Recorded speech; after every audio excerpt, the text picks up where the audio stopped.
Today I want to talk to you about distance learning, talk to you about a package of educational investments and donations that we've been able to organize to help support our 6+ million kids that are not physically in the classroom, but we hope and expect are learning every day. The issues of equity, the issues of access and availability of laptops and computers and screens, issues of connectivity as it relates to internet and broadband, all of those issues vexing even on the natural, but particularly under the circumstances made more acute and more foundational in terms of our ability to not just promote the promise of education during this time, but to actually deliver on it. I've been very proud of the work that many folks have done, from the superintendent of public education to the president of the state school board, Linda Darling-Hammond, both which are on the phone today. But I've also been very blessed by someone that I know very well, and that's my wife, the first partner of the state of California.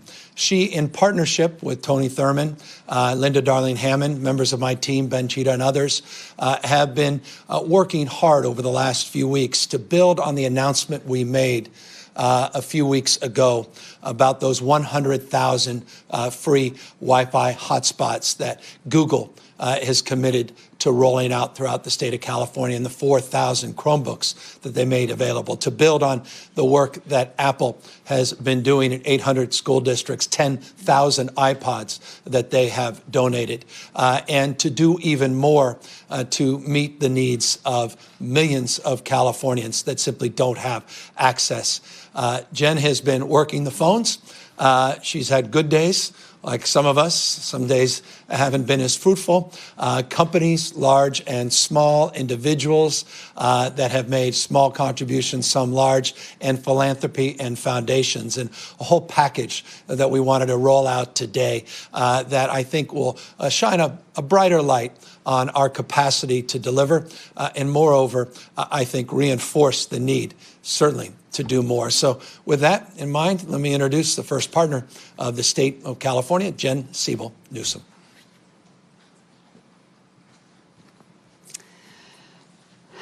So I am excited to be here today to help announce some fabulous commitments from the business and philanthropic communities to support distance learning and help close the digital divide for California students. Like so many parents across the state, I had a pit in my stomach in March when I watched our governor stand here and share that he told our daughter that she wouldn't be going back to school this spring. With 4 little ones ages 10 and under at home, 2 with diagnosed learning differences, distance learning has been a real challenge, to say the least. It can feel overwhelming every day to keep them on task and motivated to tackle their most daunting challenges, while balancing the daily demands of my own work, taking conference calls and Zoom meetings in between lesson plans and meltdowns, monitoring their progress and helping them work through math problems while trying to compose thoughtful emails or think through different work strategies given the new norm. Let's just say some days have been a major struggle. I'm constantly having to remind myself to breathe, but every day there are lessons where I learn something about them as individuals and us as a family.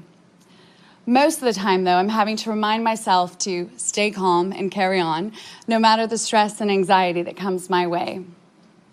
But of course, I know that as hard as this has been for me, it can only be that much harder for kids and families who do not have the same resources that we do. And I wouldn't give up the opportunity for distance learning for anything. To that, our family has pretty good internet access at home, despite my technical challenges, and we can access a treasure trove of free online resources available for our children's use. We have laptops for my older children, albeit one is on its last leg, and our home is a place where our kids can learn with full bellies and full hearts. But for too many California kids, this is simply not the case. In fact, 1 in 5 lack connectivity or an appropriate device for remote instruction. And as the first partner of California, I feel an incredible responsibility towards these kids and their parents who are doing everything that they can to keep their families housed and safe, and seeing to it that they have food on the table, all while ensuring their kids continue to learn. The fear these parents have that their children will fall behind without internet access and devices is very real. In fact, 2 weeks ago, a survey of parents found that 50% of low-income families and 42% of families of color in California are worried about distance learning because they don't have a personal device at home. So to all of these families, I want you to know that you have been on the governor's and my mind every day since this crisis started.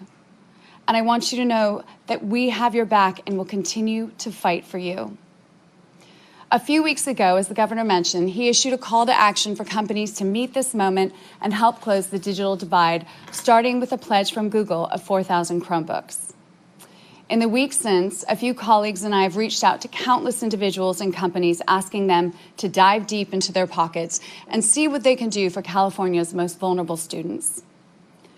I have been so moved by the generosity and the willingness to step up and help close the state's digital divide, when some of them have already maxed their giving across the country and around the world. Because of these commitments, hundreds of thousands of families will cross the digital divide, including 70,000 California students who will receive laptops, Chromebooks, and tablets starting this week.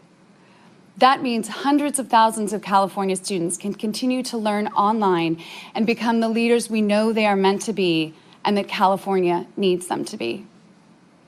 So I want to give thanks to all of those who contributed to make this possible, and a special thanks to businesses like Sprint, T-Mobile, Amazon, HP, Verizon, and Zoom, along with tremendous gratitude for individual commitments from folks like Jack Dorsey, Ann and John Doerr, Chan Zuckerberg Initiative, Aaron Levy, Signe Ostby, and Scott Cook, Akiko and Jerry Yang, and so many others.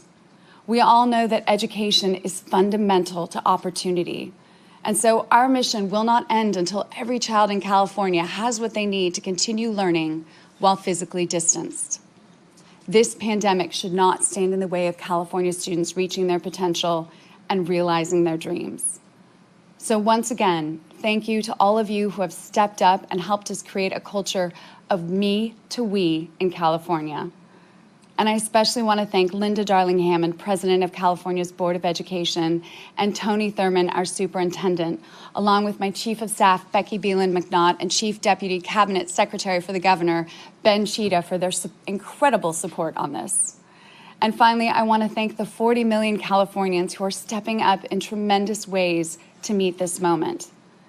We know this time is incredibly challenging, but we will get through this together. Onwards, California. Thank you.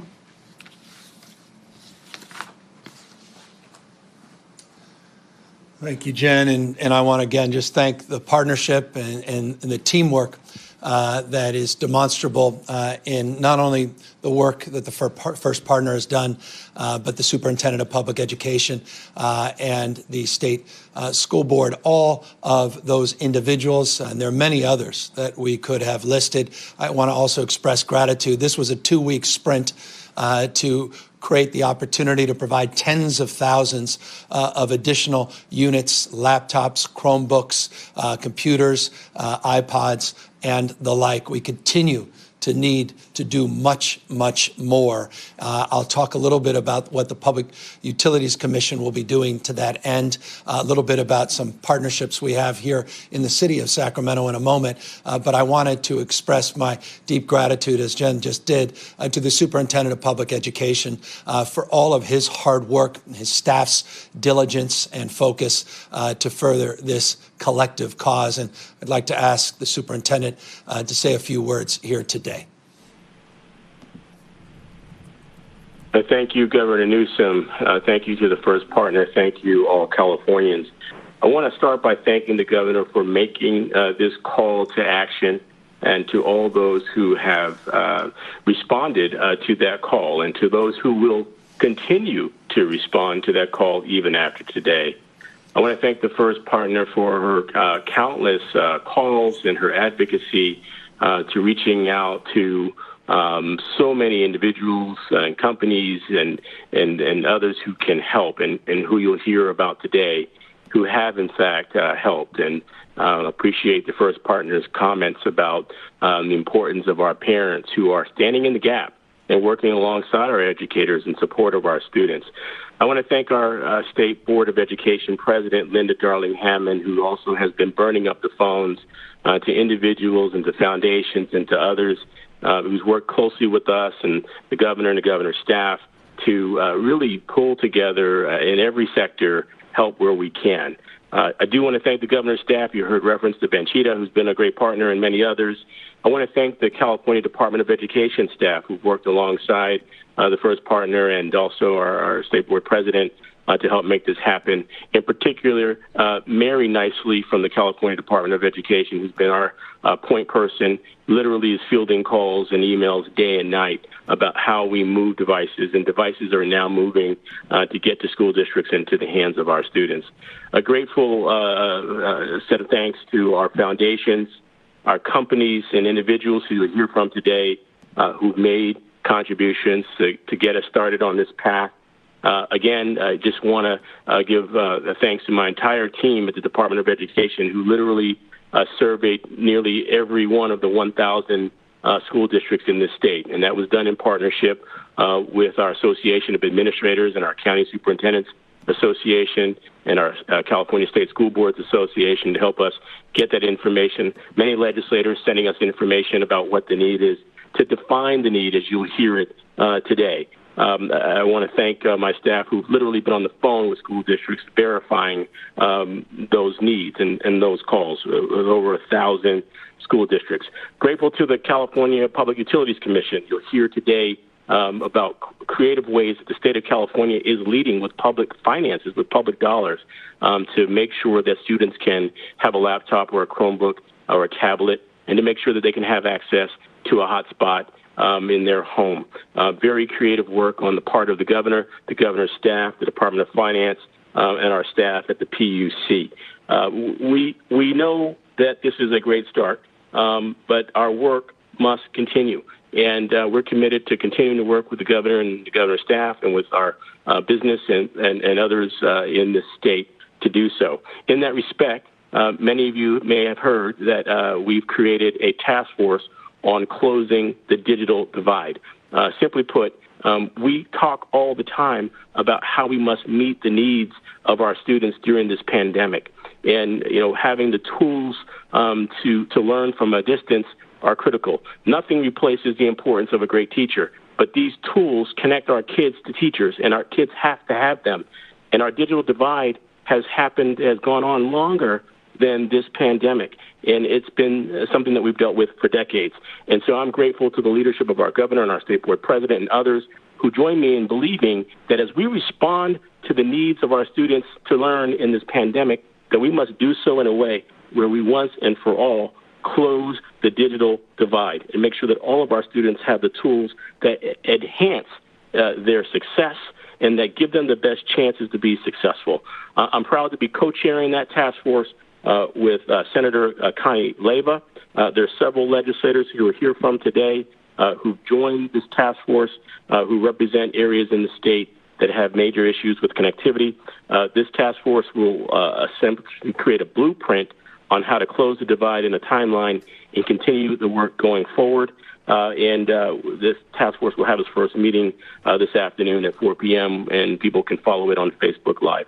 Again, great thanks to the governor for making this call to action and asking those who hear about today who are meeting the moment. We look forward to working with those who will continue to meet the moment. Anyone can help, and we welcome your help with the task force or with more donations at donate@cde.ca.gov. I'm going to turn it back to our governor, and again, thank you for your leadership and for making this great call to action. Thank you, Mr. Superintendent. Thank you for all your hard work and your diligence, and thank you for, again, extending an important part of the narrative today. Is we're not done. This is the beginning of a process. We have a lot more work to do, not just to close the digital divide in the context of this pandemic, but more broadly, decades in the making, weeks now of intensive focus and unprecedented private sector support, but we're going to need to quadruple down on what we're doing in order to get where we ultimately all need, recognize where we need to go. And that includes, by the way, a lot of work this summer. And Linda Darling-Hammond is available on the phone. We'll take questions about thoughts around summer learning and opportunities that extend beyond the technical end of this school year. But we want to provide what we can in these hotspots and provide these supports so we can continue to extend that learning time, even though the schools are closed. Learning and education must continue. Distance learning can be operable in the state of California. It just needs to have an equity lens, rural, small districts, and those from a socioeconomic perspective that deserve our support. So progress here today and also progress tomorrow and over the course of the next number of months. I referenced some of that progress being advanced because of the CPUC. Rob Osborne is also available for questions if people have them about a teleconnect effort through the PUC. We're setting aside $25 million to advance that effort. That's, again, hotspots, Wi-Fi, addressing the issue of digital divide. They will supplement the work of Apple, Google, and others in that space. In addition to that, they're putting $5 million, total package, $30 million at the PUC, to procure additional Chromebooks, tablets, iPads, not iPods, as I referenced a moment ago, as needed, tools to plug in devices that will allow people to do the distance learning that we are promoting at this moment. And so some progress we wanted to share with you in that space. Also progress as it relates to partnership at the city's level. The city of Sacramento is looking at a proof of concept they'll be rolling out in the next number of days, I think around right before May 1st. They're going to be converting 7 school buses and making them mobile hotspots to provide access. If that proof of concept is successful, we'll roll that out more broadly throughout the state of California. It's also an expression of appreciation, not just to the CTA and our teachers, but to those out there that also deserve an enormous amount of support at this moment. And those are our janitors, those are our bus drivers, those are the custodial staff, so many support staff that make our school system work. It's so essential and critical as well to make the distance learning work in addition to our extraordinary teachers. And so I just want to express that appreciation to all of you as well. So that's broad strokes where we are. Happy to answer questions in a moment. Let me briefly just give you an update, as we do on our daily briefings, on the total number of lives tragically lost, issues related to hospitalization, ICUs, updates on a few other issues, and of course, happily answer any questions. We sadly lost 42 additional lives last night. Over the weekend, we crossed that threshold of over 1,000 people that have lost their lives. And now, as of this moment, 1,208 human beings in the state of California have lost their lives due to COVID-19. And so, again, expression of deep empathy and recognition that these, again, are not statistics. These are human beings, stories, journeys, each and every one of them precious, and our heart goes out to their family and loved ones.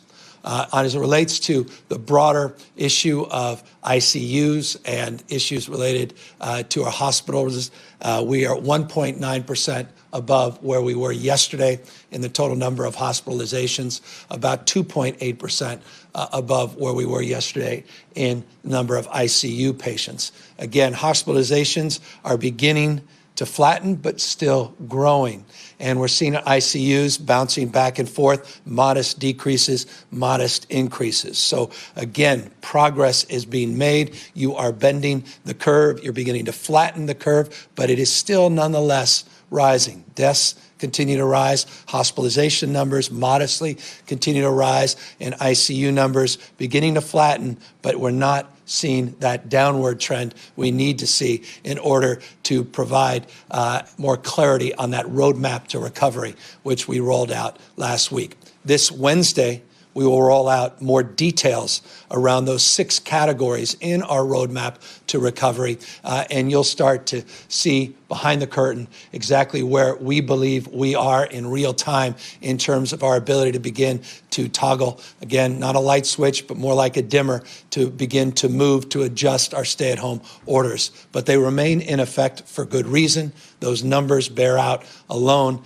that reason. And also, it bears consideration that the numbers, again, are in aggregate and don't reflect the spread of this virus in almost every part of the state of California. And I say that to make this point. When you look at the top 15 counties impacted by the virus, they include Tulare County, they include Fresno County, they include Kern County, they include Orange County, they include Riverside County, they include every part of this state. And it's just incumbent upon all of us to recognize that. Those are just in the top 15, many of those in the top 10 impacted by COVID-19, the incredible importance that we place on continuing our physical distancing orders. I know how impatient people are, but again, I just cannot express more gratitude for the incredible and heroic work all of you have done to soften the blow of this virus so far in the state of California. Again, let's not dream of regretting and pulling the plug too early. We're going to lean in. We are leaning in. I'm as eager as you to answer the question when. And on Wednesday, you'll have more clarity, again, when we start to look at all of those 6 areas that are part of that transformation, or rather part of that process to begin to transition into a new phase of this pandemic.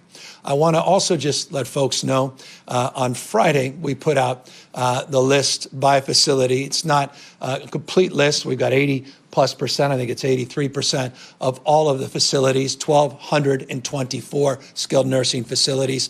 We'll get the rest of that information out, but we provided them by facility.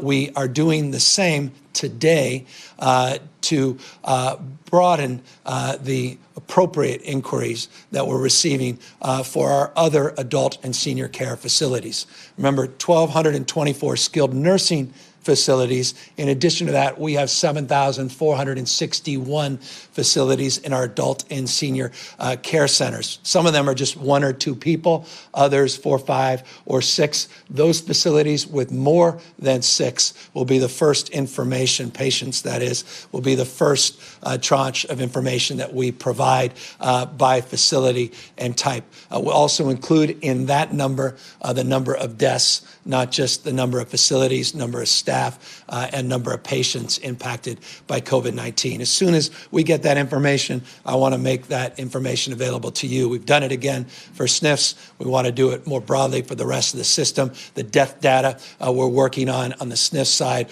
but we now have that data as it relates to these other facilities. So that is something forthcoming this afternoon that I wanted to preview.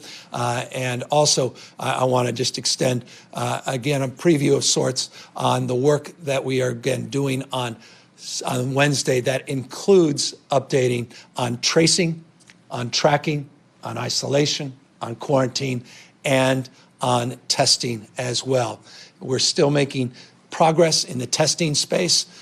We have a task force that many of you know we convened a week plus ago. We had goals, very prescriptive goals, to significantly increase from just 2,000 tests a day at the end of March to get to 10,000 by April 14th. We've been able to exceed that April 14th number in terms of the daily total of tests conducted. Want to get to 25,000 by the end of this month, and then significantly increase those numbers by multiples in May and June. We'll be updating you on Wednesday. Again, it's part of the 6 categories, but we'll be highlighting the category of testing, tracing, tracking, isolating, and quarantine in that Wednesday briefing so that you will be able to get a sense of where we are, get some confidence in our capacity on the tracing to build that army, not just of volunteers, but of the professionals at the county level that are currently employed in that space, and build off that workforce and their unique expertise and complement their work by scaling it by thousands and thousands of others that will be necessary to ultimately advance the goals that we set forth just in that one category of the 6, again, on that roadmap to recovery. So with that, we're happy to answer any questions. And just remind you, as we open up to questions, that we have Linda Darlene Hammond, President of the State School Board, on the line to answer them in addition to the Superintendent of Public Education. My wife is always available to answer questions, in addition to Rob Osborne, who's also available on the line at the CPUC, talk more about his program. We have Dr. Galley here as well, as always, available at a moment's notice to answer any questions you may have as well. Yomara Lopez, Univision Sacramento. Governor, last week you mentioned that undocumented workers are going to get financial help, and we're getting a lot of calls from viewers wondering which organizations are going to give up this money, how they're going to give it out, and when. So we are contracting with CBOs throughout the state of California. Each will receive a minimum of $5 million. Others will receive substantially more resources because of the partnership, not only with the state, but the partnership with philanthropy that we announced. We put out a frequently asked question list that's available on the covid19.ca.gov website, which is also available in Spanish, not just English. We will be putting that process together on an active basis, meaning updating, rather, that site on an active basis as the distribution of those funds are made real. But all of that should be happening in real time. Those disaster assistance funds we set out to get out as quickly as possible, $500 for an individual, up to $1,000 per household, distributed through the organized network of community-based organizations, so no privacy concerns are breached as it relates to providing personal information to the state of California, and the fear people have as it relates to the public charge, of which this will not impact or affect, and more broadly about deportation. And so that's the framework. That information is available on that site, and we will update it in real time, more specifically about which CBOs and points of access to make it easier for individuals. And we look forward to your partnership in helping us get that information out there. Karma Dickerson, Fox 40. Hi, Governor. Thank you. A couple of questions. First, with respect to the information about COVID-19 along racial lines, I believe it was late last week we first started to see those disparities that weren't yet apparent, but showing that African Americans disproportionately affected. Also, some data with regards to Pacific Islanders. And so, given that the numbers are now starting to reflect the national trends, what specifically is being done to address the disparities within those groups? Additionally, with regards to testing, what I heard what you said about just working to expand testing across California, but can you address just disparities just between different municipalities? For example, it's much easier to qualify to get a test in Los Angeles than it is in Sacramento County, where some people, even with all the symptoms and pre-existing conditions, are still being denied because they don't fit criteria. Yeah, so we're working aggressively to address the disparities. It's one of the core principles of the task force is a focus on disparities. Disparities as they manifest in different forms. Let me be specific about what I mean. There are racial and ethnic disparities, there are socioeconomic disparities, but there are also geographic disparities that must be addressed as it relates to the needs of rural communities and as it relates to the needs across parts of the state, even within urban centers that are historically underserved. And so the purpose of this task force is to define those areas. In fact, today they provided me a heat map with every one of these areas where what I would refer to is a testing desert in this state, and then strategies around that to address those issues. And we do it by time, meaning, is it a 30-minute commute? Is it a 60-minute commute? How can we break this down? You'll be hearing on Wednesday new announcements specifically targeted at our diverse communities from a socioeconomic and geographic lens on how we're going to get more testing sites out there to address these issues. That substantively leads into the first part of your last question. Now, here are the newest numbers. And the numbers haven't radically changed from when we put them out a number of weeks ago. Those disparities were even present then. For the Latino community, 40% of those that have tested positive are within the Latino community. 39% of the deaths.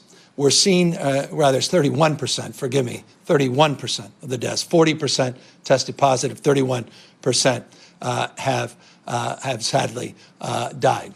As it relates to the Asian community, it's roughly along the lines that we have seen from day one, 13 and 16%. 13% of the population being impacted, 16% passing away, sadly. As it relates to the African-American population, which is 6%, a little over 6% of the population of the state of California, 6.8% have tested positive for COVID-19. But this is the area where you are correct. And it fairly mirrors the 10, 11% we've seen of the deaths in the past. It's now 11+%, closer to 12%. So 6.8, let's round it up to 7%, 12% of the deaths. That's the area of particular concern that is being highlighted. And Dr. Angel is here, can talk more about what we are doing, not just to track those numbers, but to address those numbers. I told you on the framework as it relates to testing, the work we're doing. But she and I have had long conversations about this. She better prepared to explain it in language that's less political and I think more health, from a health frame. And she's right here, I think, that amplify exactly what we're doing about those disparities.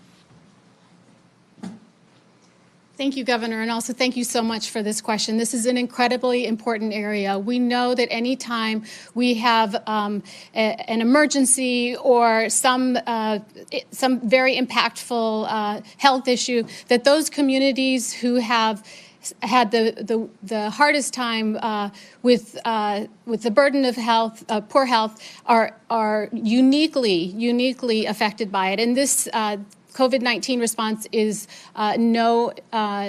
exactly the same with that. And these numbers are what we're seeing right now. So to speak to it specifically, we know that communities of color, those numbers that were just related, we know that these communities have a higher burden of illness. That's a reflection of poverty and racism and other things that we know have resulted in an unequitable distribution of disease. We know that COVID also uniquely increases the risk for death in populations that have higher rates of asthma, of diabetes, of cardiovascular disease. And we know that these diseases are more prevalent in these communities.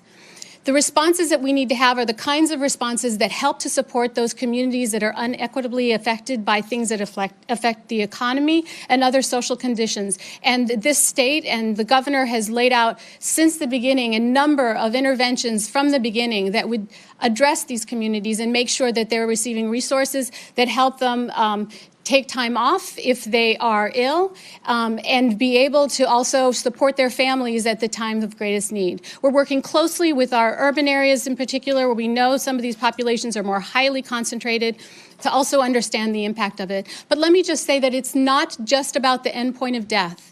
The inequities that these communities experience start much earlier. They start from challenges in seeking care and seeking care early and getting the care that they need. And we have policies that are directly related to this. It also relates to inequities that exist when people do seek care. It relates to issues that are related to testing. And every step along the way, we're looking very carefully at these issues to make sure that we help address these inequities and take on these inequities that we're seeing in health outcomes as well when it comes to COVID-19.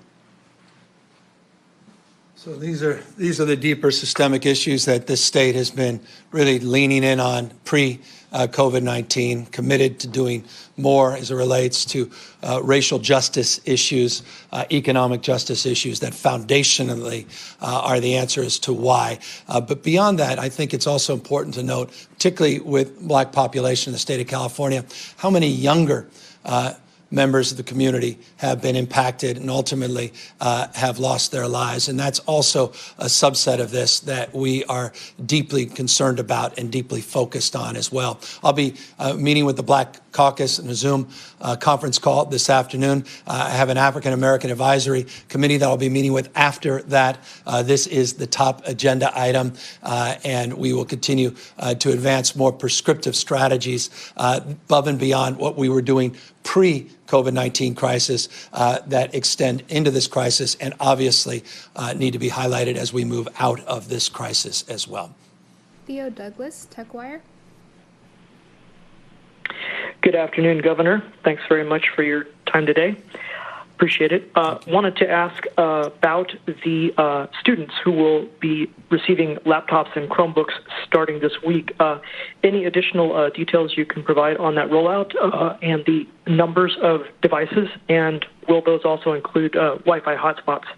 Yeah, so as you know, we announced a partnership with Google for 100,000 hotspots. Those will start rolling out the first week of May. That's a massive procurement and a massive logistics effort. First week of May specifically as it relates to Google's announcement. Google has already distributed their Chromebooks, and now they're being distributed from our regional centers into over 79 rural and small, what we refer to LEEs. And so those books are being distributed, Chromebooks, in real time. I referenced the iPads from Apple, the 10,000. They've worked directly with 800 school districts on that logistics effort. I think they've made public where specifically those have gone. As it relates to the broader procurement that my wife and others have advanced today, it's over 70,000 units of laptops, Chromebooks, and the like, some Surface Pros that are part of Microsoft's contribution, Lenovo that wasn't mentioned, Chromebooks. So each and every one of those individuals and groups have provided and procured different units, different equipment. And all of those we will make public. All of them will be part of this press release that we'll put out right after the conclusion of this press conference. Samantha Solomon, ABC 10. Hi, Governor. I have two questions. First, hundreds of people are gathered outside the Capitol right now to protest the state's lockdown and demand California reopen for business soon. This is frustration by personal economic hardship and job loss for lots of these people. What do you want to say to these protesters specifically? And second, the CHP granted a permit for this gathering outside the Capitol with the original applicant stating there'd be 500 participants.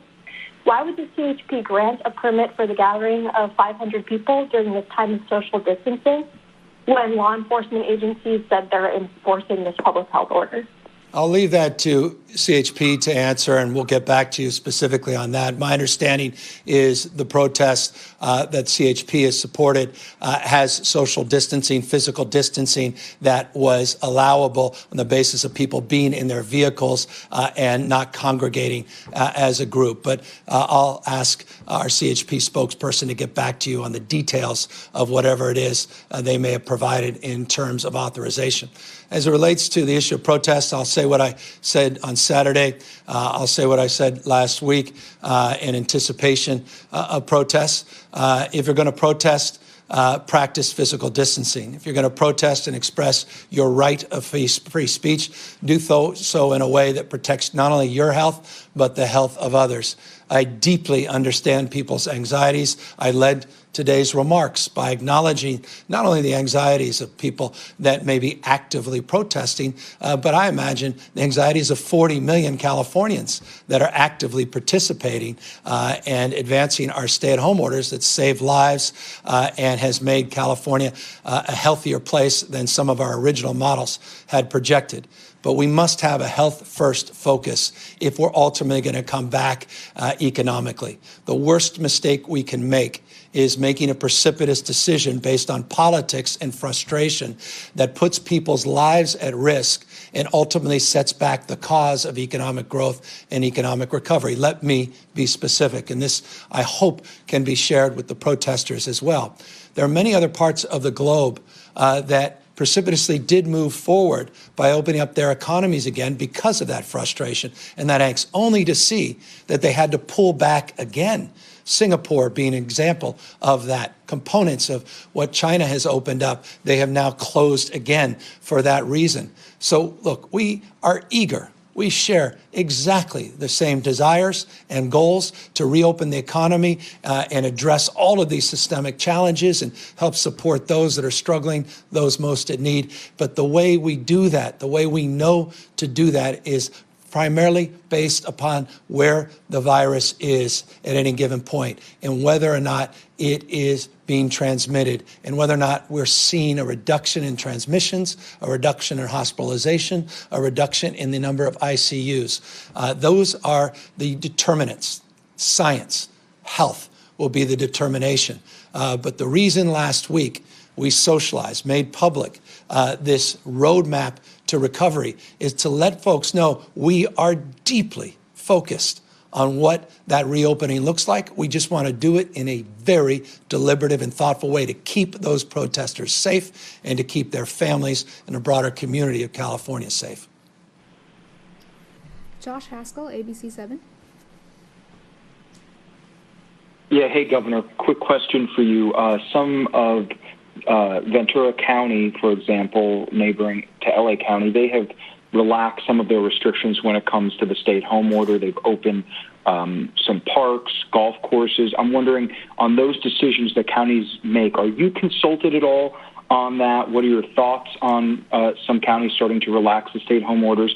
And are you concerned that it may affect a neighboring county like LA County, which has much stricter restrictions, folks from LA County going to play golf and flood other areas in a neighboring county? You can't build walls. This virus knows no jurisdiction, knows no boundaries, not only state boundaries or county boundaries, city boundaries, but national boundaries as well. So the answer to the latter part of your question is yes, we are concerned about that. The answer to the first part of the question is also yes, we were consulted, and I want to just express appreciation to the Ventura team that did reach out to my team over the weekend. But here, and this is really important, is something to understand.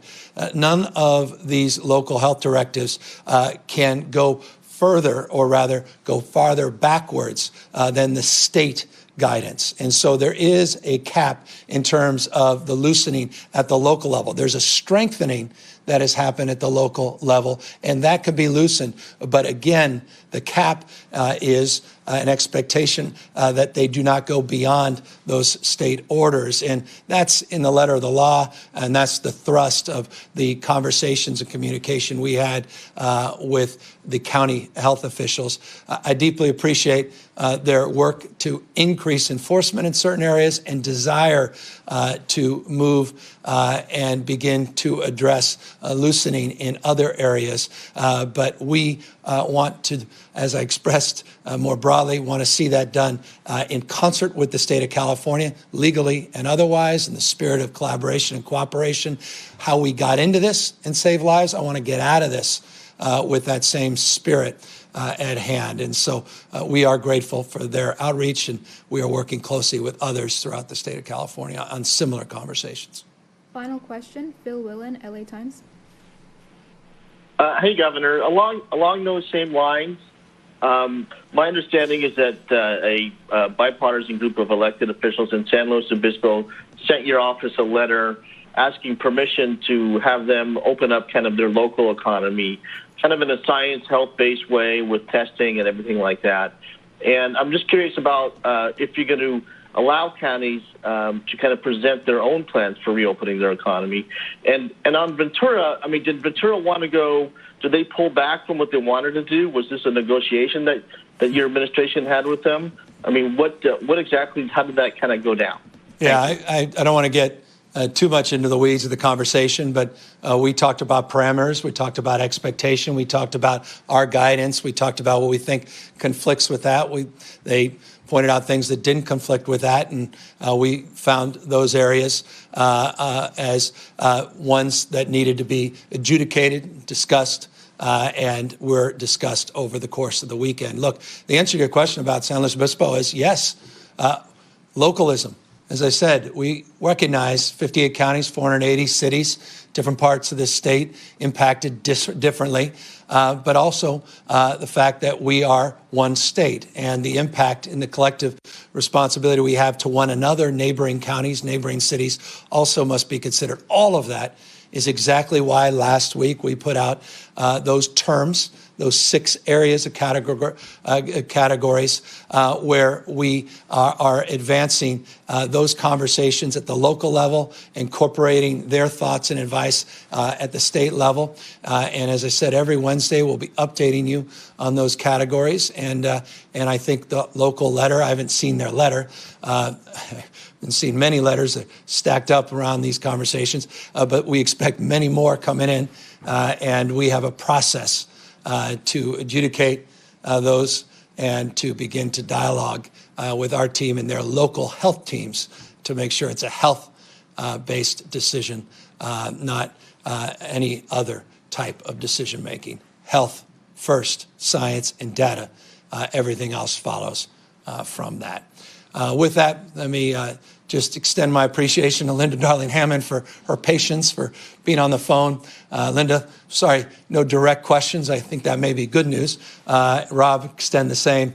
Tony Thurman, Superintendent of Public Education, thank you for all your hard work. All of you, thank you for your partnership and your collaboration. I thank my wife again for all her incredible work over the last few weeks, and very proud of their efforts today and the announcement that we're making today. Again, all of us sober by the need to do so much more to address these inequities, address these disparities, not just on education, but as it relates to public health, and to continue to do what we can to close these gaps in real time across the spectrum of this economy. And I recognize in closing the deep desire people have to begin the process of more robust conversations about reopening, and know that we are committed to sharing in a transparent way those conversations as they present themselves. And as I said, formally on Wednesday, we'll be laying out an update on those 6 key categories, 6 key areas, give you a sense of where we think we are, and then begin to break down geographic discussions and considerations along the lines of the questions and the queries that came in, so that people can more fully understand where they as individuals, not just we as a state, are in relationship to the progress made. I continue to express great gratitude to all of you for the progress you've made on continuing to bend the curve. Stay-at-home orders still in effect. A deep desire to continue our physical distancing, give us the opportunity to truly bend down this curve, not just see it slow down and flatten. And we, of course, will be back updating you on a daily basis, including tomorrow at noon. Take care, everybody. Stay healthy, stay safe, and stay connected to your loved ones, but physically distanced. Thank you so much.